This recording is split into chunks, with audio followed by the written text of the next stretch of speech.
So they're just chilling out, having a great time, and it's a beautiful view.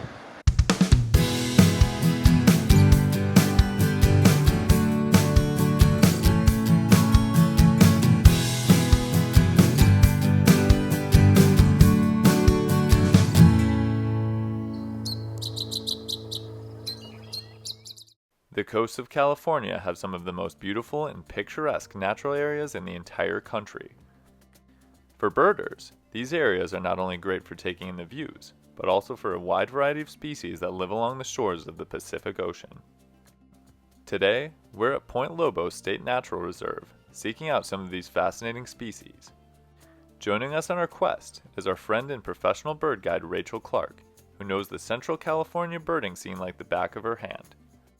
Earlier in the day, we explored the evergreen forests, finding several awesome birds. But then we turned our attention to the ocean. There is going to be a fantastic look over the Pacific Ocean from these cliff sides. I'm so excited to get out there and get a view of the entire ocean from here. Before we even got there, Rachel already picked out one of our target birds with her keen ear. So there are some black oyster catchers calling down here. It's kind of like a scream-like call, so I was just joking once we get down there and it's actually someone screaming in distress. Well, hopefully not. Hopefully you guys are about to get your lifer black oyster catchers. Either way, we gotta go check it out. Yes, we do. It's very important. When we made it to the point where we could see the ocean, we were immediately taken in by the breathtaking views of the Pacific. Look at this incredible view. Like, this is just so beautiful, especially coming out of that forest and then going right into this rocky shoreline. All these wildflowers, it's incredible. While it was hard to ignore the beauty of the coastline, we turned our focus to the birds, picking out two that were lifers for us. We were able to see the black oyster catcher briefly. We're gonna try to get a better view over here.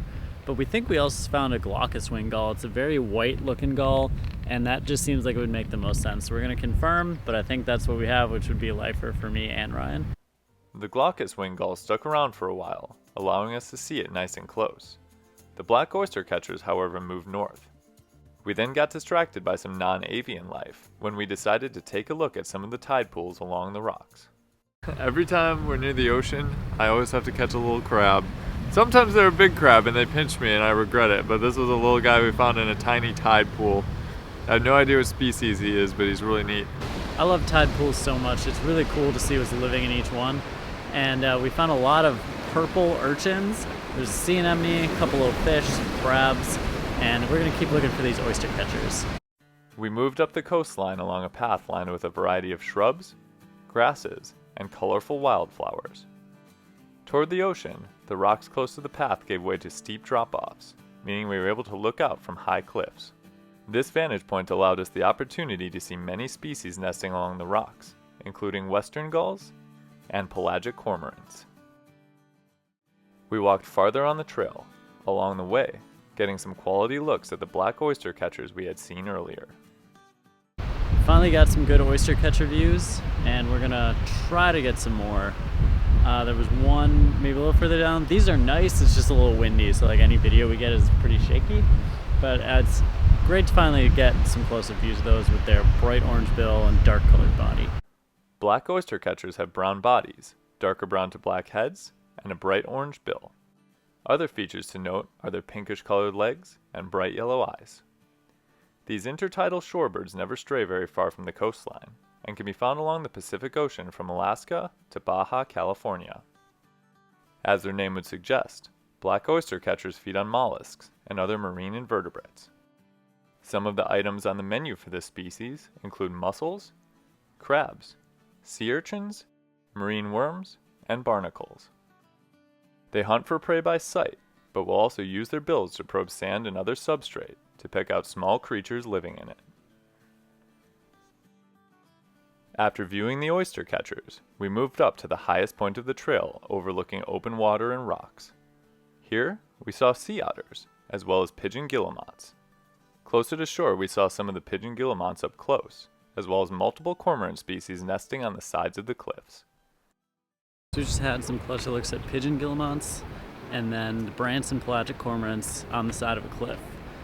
And that was cool because Rachel was saying the brants are normally more, they'll nest in colonies or they'll like hang out in groups, where the pelagic is more solo. But we saw them nesting next to each other. And That was probably the closest view. We saw some like bigger colonies out there, but these were nice and close. You can still see a little bit of the blue from the brants in their breeding plumage. After exploring a large stretch of the coastline, we headed back south toward a known nesting colony of Brandt's cormorants. As we walked, the sun came out, revealing the true beauty of Point Lobos. This gave us great light to take some videos of a classic mammal species that lives on the coast. We just got our first looks at some harbor seals, and there's a bunch down there. It looks like maybe a couple younger ones playing in the water, one really stanky one up on the beach. So they're just chilling out, having a great time, and it's a beautiful view. Continuing on, we spotted a few more bird species, saw another gorgeous scenic view, and arrived at an area with large flat-topped rocks fairly close to the trail.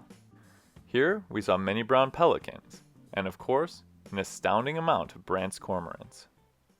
Behind me is a large nesting colony of Brandt's cormorants, and we've seen some of these all day long, but this is by far the most we've seen together, and they're actually acting really silly as they go throughout this process. They're going to collect seaweed or kelp or whatever it is from the beaches, bringing it in, and they're also doing a behavior called gular fluttering, where you see that throat kind of vibrating as they're opening their mouth up.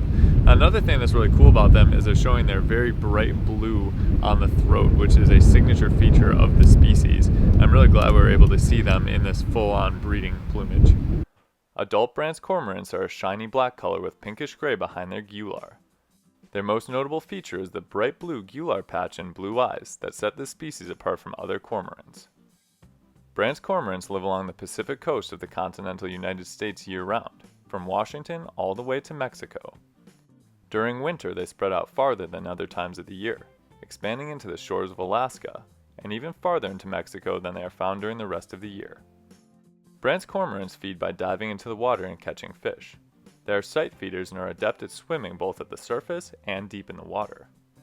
Brandt's cormorants are known to eat an extremely wide variety of fish species, and will forage in large groups of fish-eating predators, including other Brandt's cormorants, gulls, terns, and even sea lions. Brandt's cormorants are almost exclusive to coastlines of the Pacific Ocean, and are almost never seen away from the water.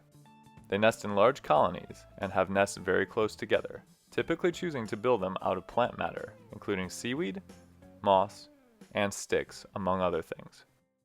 Would you say that Point Lobos is a premier destination to find Brandt's cormorants? Yes, here along the central coast, Point Lobos is an excellent and obviously extremely reliable place to find nesting Brandt's cormorants. If you come here and you don't see Brandt's cormorants, then there's a problem. You should look again. Yeah, but what's really neat about these guys here, as Ryan mentioned, they do have that really bright blue throat patch, which is a breeding season feature, but all year long they have that kind of pale beigeish throat patch as well, which is a diagnostic feature for that species. So if you see that feature, then you know that you have a Brandt's cormorant. Having gotten extremely good looks at the Brandt's cormorants, along with finding several other coastal species as well, we called it a day at Point Lobos. This state natural area is certainly worth a visit for anyone interested in not just birds, but also other types of wildlife and plants as well. While anyone coming to this state natural reserve will have a great time, we were helped out tremendously in our birding efforts by Rachel, whose knowledge of all of the birds here, both expected and unexpected, was incredibly useful. If you'd like to book a tour with Rachel, check out the link to her website in the description below. And as always, thanks for watching. We'll see you next time on Badgerland Birding.